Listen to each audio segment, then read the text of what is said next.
Hello and welcome back to my YouTube channel. So today I will be talking about Game of Thrones and everything that went wrong. This will be the first video part of my series, This is the Problem, where I will be discussing the problems with certain series and films and how to make it better. So please like and comment on this video and subscribe to my channel, and I'll see you on the other side.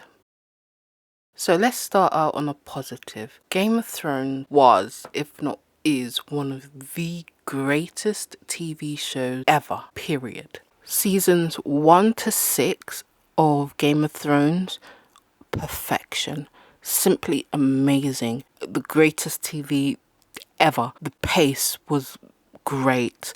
The action, the drama, things you didn't see coming, like the Red Wedding. Hard Home, for me, was my favourite Game of Thrones episode, I would say, period. It's the episode that I continuously go back to. That's the episode where the White Walkers attack Hardhome, and basically the Night King shows his power. He shows his strength. He shows what he can do, and Jon Snow witnesses it. Simply the best episode. That's the episode where we realised that the Night King is the end goal. He is coming to destroy everything and kill everyone. It's the episode we realise where there is a bigger bad and nobody knows except for Jon Snow and the Night's Watch. That's the episode that everything for me fell into place, and it was like they're fighting these petty wars and they have no idea what's coming to the north of them. Yeah, an amazing episode. I know a lot of people didn't like season 7, but personally it wasn't that bad for me. I actually quite enjoyed it, although I thought, the expedition outside the wall and Daenerys coming to save them was a little stupid. I still quite enjoyed it, but watching season 7 back, it really was a precursor for what we were getting in season 8. Season 8, it even still hurts to talk about it. Season 8 was just the worst. Yeah, let's get into it. Although for the most part I hated season 8, I will say there were a few positives about season 8 of Game of Thrones. The actors were amazing. The VFX was incredible. I would say everything other than the story and how it was written was absolutely amazing. And if they had given them a perfect ending, season 8 could have been incredible. It could have been the best thing on TV since Breaking Bad. Fortunately, they didn't do that. They gave us a terrible ending. So unfortunately, when we think of season 8, we do not think of the positives. We think of the negatives, when in fact season 8 was great for a few things. Like the musical score was just amazing, especially the Night King song during season 8 episode 3, The Long Night. That was amazing. Yeah, but this is the problem with Game of Thrones. Dan and Dave. What can I say? I like to put a little bit of positive on it because I feel like too much negativity is just will overwhelm you. So a few positives. Dan and Dave did an amazing season 1 to 6, like without a question, and they should always be praised for what they did for seasons 1 to 6. But unfortunately, season 8 is all everyone is going to remember. They tried too hard to subvert our expectations. They tried to throw us a few curveballs, and those curveballs did not work out, unfortunately for them.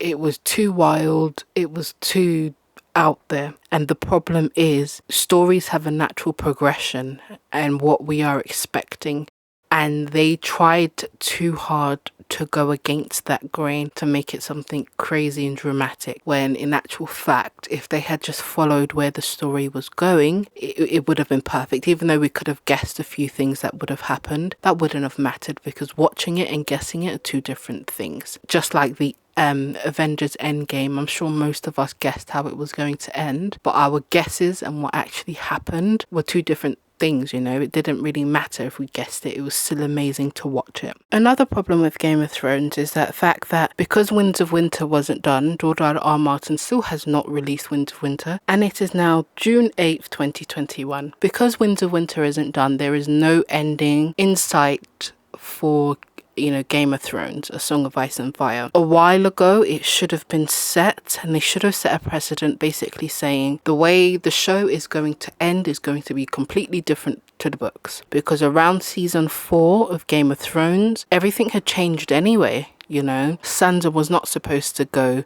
to marry Ramsay Bolton. That was the fake Arya. A lot of things they had done had changed. And because they had changed it changed the way it was going to end. The TV show was obviously going to end differently to the way the books are going to end. And they should have set that precedent. They should have said it was loosely based on the books rather than trying to end it exactly the same way of the books as the books are going to end. Because Dan and Dave obviously know how the books are going to end, they tried to make the TV show end exactly the same, and that was a big problem, and they should not have done that. They should have ended it the way they saw fit to end it. I will be doing another video about the way I wanted it to end, so watch out for that. But they should have ended it in the natural progression of how it looked or felt right to end it. And because they tried to put it too close to the way the books are going to end, it just fell apart. In the books, it is quite clear to me anyway that Daenerys is going to be a little crazy, but in the TV show that was not clear. She was a rational woman who made rational decisions and listened to her advisors. It was too rushed and it was too much too soon for her to just end up crazy like that. Now in the books, if that was to happen,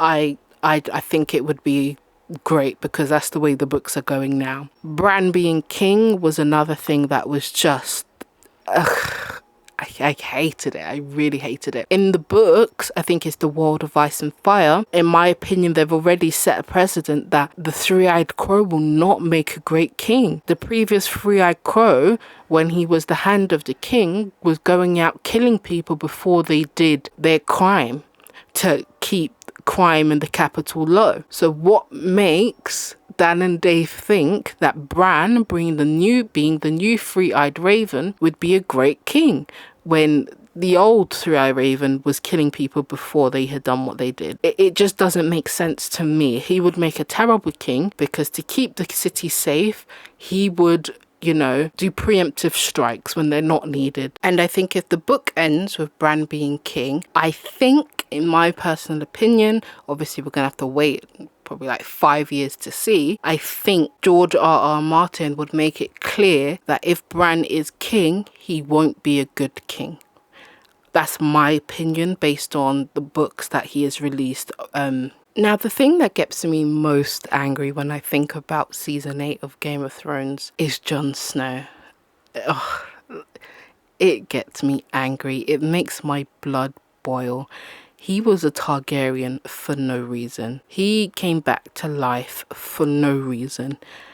Literally for no reason. The fact that Arya killed the Night King was just ridiculous in my opinion. Now, it would have worked if something like this would have happened. Jon Snow is in battle with the Night King. He's losing, he's fighting, he's losing, he's on his knees, and at the last minute, Arya swoops in and kills the Night King. If something like that would have happened, I would not have minded as much if Arya was the one to kill him. But the fact that Jon and the Night King didn't even have a fight pissed me off to no ends. It really, really annoyed me. Arya hasn't even been beyond the wall. What sense did it make for her to be the one to kill him? Zero sense. She had zero reason, zero interactions before that night with the Night King and all of them people. It just made no sense. It would have been better for Jon Snow to kill the Night King and Jon Snow to be killed in the process. That would have made more sense. And that, them trying to subvert our expectations and make the woman the powerful, the one that killed the Night King, it was ridiculous, and just ridiculous, simply ridiculous, and there's no coming back from that in life. And unfortunately, this is the problem with the entire Game of Thrones series, and even with now the new series that are coming, because Dan and Dave screwed up so much with the Night King storyline. They screwed up so much. It is going to make us, of course we're going to watch it, but we are going to watch it more out of a habit than out of wanting to, if that makes sense. The Night King storyline was probably the best thing about Game of Thrones, and they screwed that up with this ending, and that's the problem. That's why the previous Long Night series that has now been cancelled got cancelled, and to be honest, I would not have been excited to watch it. Because we know how the Night King ends, it's not exciting to know their backstory. If the Night King had ended something like this: Jon Snow stabs the Night King dies, Jon Snow collapses next to the Night King, Jon Snow dies as well.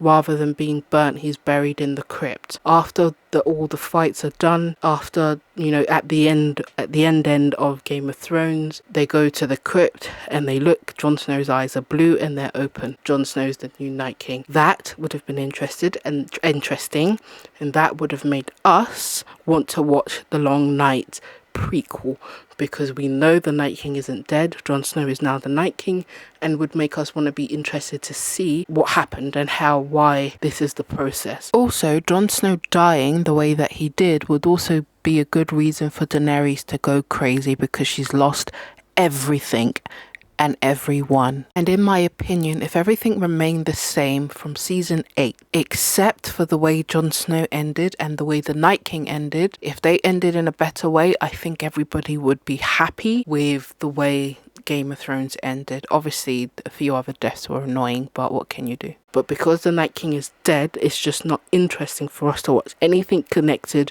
to the Night King at all. So in my opinion, if they wanted to make it better, they need to retcon that. They need to take that out, or they need to release a 15-minute video to make it better. I will be doing another video on this and what I think they can do to make it better and to make us interested in it again. One of the biggest problems with Game of Thrones is that it was just too good, and they failed to stick the landing.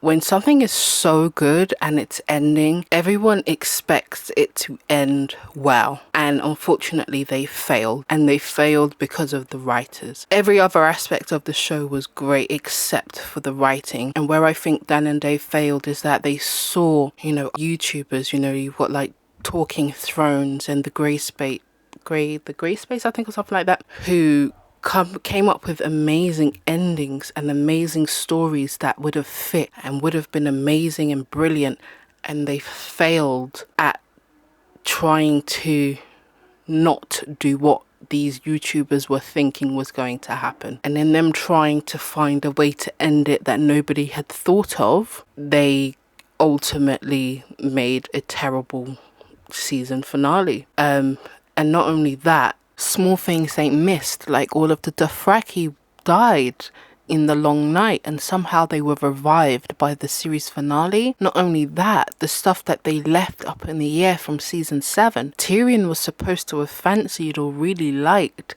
Daenerys, but that went nowhere.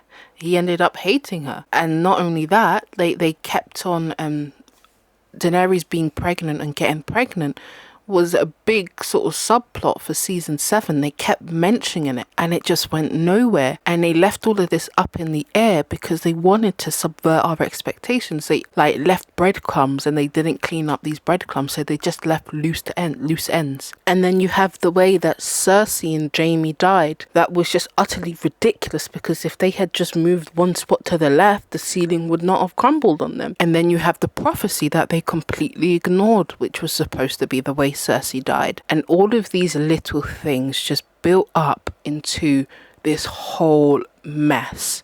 And this is why today Game of Thrones is seen as like this big flop, even though for the most part it wasn't. Seasons 1 to 6 were excellent. Season 7 was really good, but season 8 just bombed. But if you ask any Game of Thrones lover or even liker what they think of it, they will probably lead with the negative, and that's all because of season 8 and what Dan and Dave did. And even if you just look on Twitter, anytime the Game of Thrones account tweets anything, they are bombarded with just harassment and people just being angry 2 years later about the way the show ended. But luckily for Game of Thrones and HBO, I think there are a few ways that this series can be saved. Game of Thrones can be saved, and it is not over yet. So please join me on my next video where I will be discussing what Game of Thrones and HBO can do to become interesting again